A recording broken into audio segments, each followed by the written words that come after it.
Shalom, selamat pagi dan salam sejahtera bagi saudara yang dikasihi Tuhan. Dimanapun kita berada, kiranya tetap penuh semangat, karena kasih Tuhan senantiasa menyertai kita. Sebelum kita memulai aktivitas pada hari ini, marilah kita mempersiapkan hati untuk mendengarkan firman Tuhan. Marilah kita berdoa. Terima kasih Tuhan untuk pagi yang indah yang Tuhan berikan bagi kami di hari Selasa 24 Mei ini. Tuhan, kami mau belajar di dalam firman-Mu, dan ajarilah kami, sehingga kami dimampukan untuk melakukan segala pekerjaan kami, seturut dengan kehendak-Mu. Kiranya di dalam setiap pekerjaan kami Tuhan berkenan, dan memberkati kami. Terima kasih Tuhan, berfirmanlah Engkau, sebab kami anak-anak-Mu telah siap mendengarkan.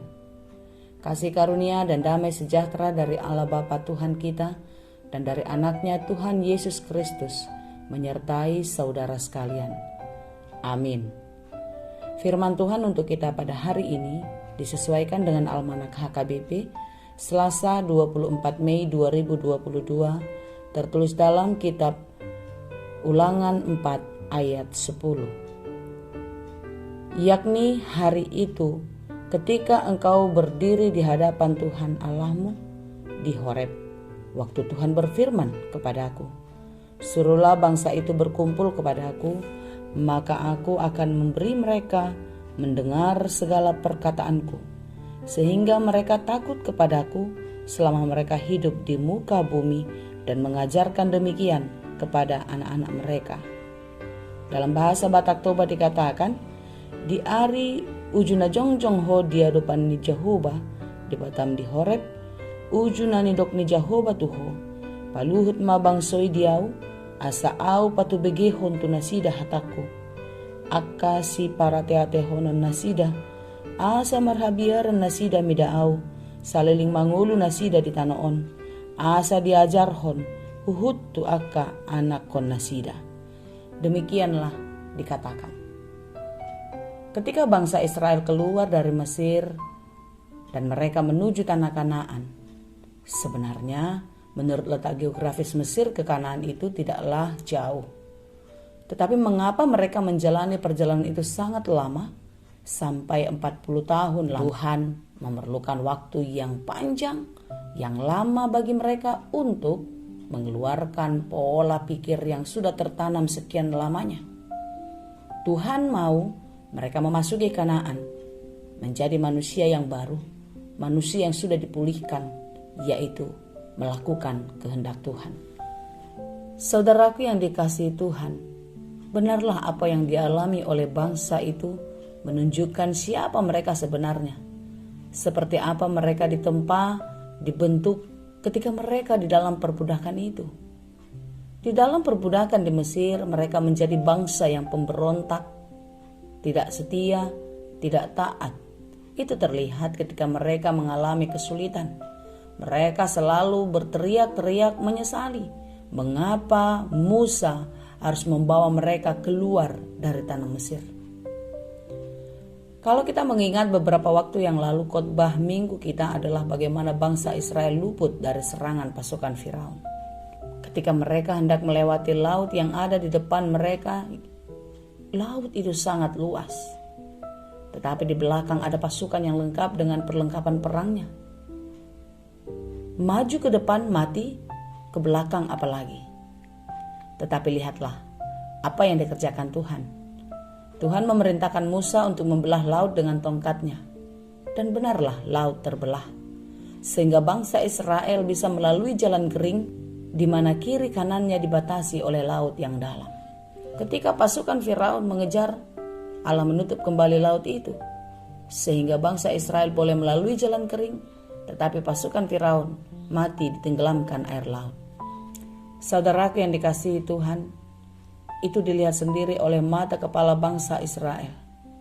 Mereka merasakan sendiri betapa maha kuasanya Allah yang menolong dan menyelamatkan mereka.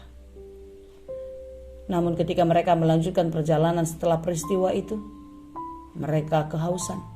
Mereka tidak punya air. Baru saja mereka mengalami pengalaman yang besar yang dikerjakan Allah, mereka sudah marah, berteriak-teriak lagi karena mereka kehausan. Tetapi sekalipun demikian, Tuhan tetap menolong mereka. Ketika mereka kelaparan, Tuhan memberi makan. Pagi, siang, dan malam, Tuhan tetap menyertai mereka. Apa tandanya Tuhan menyertai pada siang hari? Tuhan menurunkan tiang awan. Pertanda Allah ada bersama-sama dengan mereka. Pada malam hari, Tuhan menurunkan tiang api sebagai tanda penyertaan Tuhan di dalam kehidupan mereka. Saudara-saudara yang dikasihi Tuhan, apakah itu tidak cukup bagi bangsa itu untuk mengenal dan mencintai Tuhan?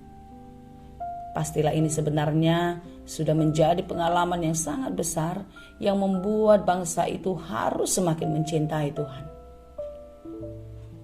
Ketika mereka akan memasuki tanah Kanaan,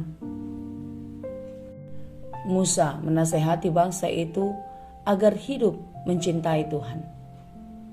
Bagaimana mereka mencintai Tuhan? Yaitu memelihara hukum Tuhan.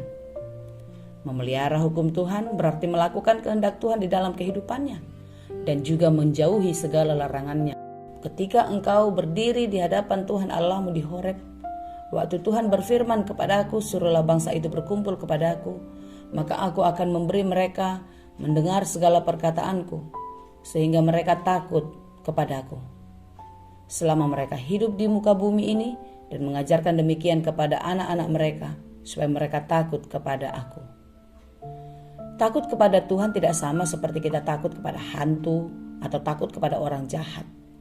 Takut kepada Tuhan berarti kita mencintai Tuhan.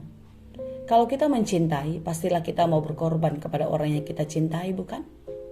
Ya, kalau kita mencintai Tuhan, maka kita harus mau dan mampu mengorbankan segala sesuatu untuk menyenangkan hati Tuhan. Apakah yang harus kita korbankan? Kita harus menyalipkan keinginan-keinginan daging kita, menyangkal diri, mengikut Yesus. Berarti kita juga harus kuat memikul salib. Saudaraku yang dikasihi Tuhan, cobalah kita renungkan apa yang sudah dikerjakan Tuhan dalam hidup kita. Kalau kita bisa bertahan sampai hari ini, kita bisa melewati 2 tahun lebih pandemi COVID-19. Sampai tahun 2022, kita bisa melewatinya. Apakah itu karena kebaikan dan kepintaran kita? Karena pengalaman-pengalaman kita? Karena kemampuan kita membeli vitamin, obat, dan lain sebagainya? Tidak. Ini tegas sekali saya katakan. Tidak. Kalau kita ada sampai hari ini, itu adalah karena penyertaan Tuhan. Itu adalah karena izin Tuhan. Dan ketika Tuhan mengizinkan kita ada sampai hari ini, Tuhan menunggu, Tuhan mengharapkan sesuatu yang lebih baik dari dalam diri kita. Apakah itu?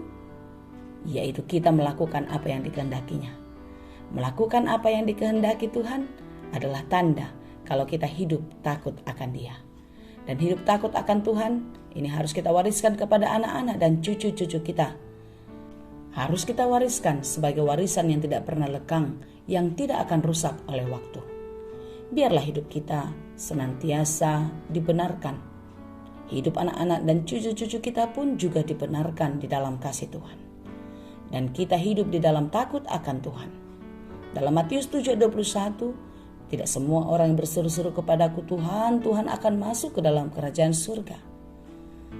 Tetapi siapakah yang masuk ke dalam kerajaan surga? Hanya mereka yang melakukan kehendak Tuhan. Oleh karena itu, janganlah menjadi Kristen KTP saja. Jangan hanya sebagai identitas, tetapi biarlah hidupmu, tingkah lakumu selalu menunjukkan kalau engkau adalah Kristen. Kristen yang berarti pengikut Kristus, pengikut Kristus yang berarti hidup di dalam takut akan Tuhan. Kiranya Tuhan Yesus menyertai dan menguatkan kita senantiasa. Amin. Terima kasih Tuhan untuk firman-Mu hari ini.